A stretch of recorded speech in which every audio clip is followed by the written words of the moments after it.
ملګرو زموږ نور ټول نشرات موږ سره په یوټیوب کې وګورئ.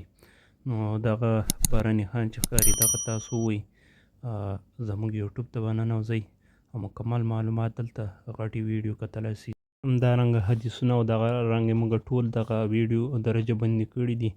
نو د هرې مسئلې بیل بیل فولډر دلته، نو تاسو کولی شئ په اسانۍ سره پیدا کړئ او استفاده ترې وکړئ. دغه د حدیثونو برخه ده کمیونټي، دلته ټول حدیثونه کتلی شئ. دا پلی لیست ده، دلته هم درجه بندي شوي دي هر یو بیل بیل فولډر د هرې مسئلې. نو دغه ډېر مهم نه ده.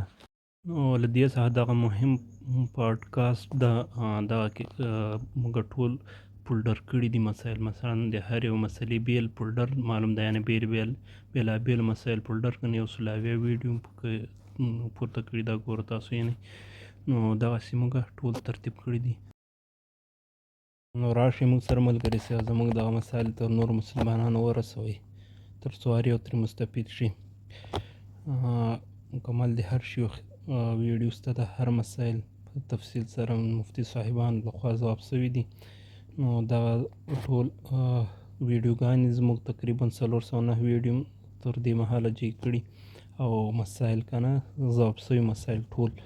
نو دغه ویډیو دغه لنډې ویډیو دي، لکه په هغه باندې ټیک ټاک هم خپرې کړي، خو زیاتره بیا ټول دلته له اول نه شته. د ملګرو دغه ډېر مهم ده، درجه بندۍ لپاره دي بېلابېل مسایل، یو سل اتیا او دغه شپېته خاص د زنانو مسایل دلته ګورئ تاسو. نو دغه فولډرو کې موږ درجه بندي کړي، همدغسې د لمونځ او اودس او د زکات روژې باره کې هر څه باره کې بیل بیل فولډرې دي او د هر یو لپاره بیل فولډر جلا ترتیب شوی ده.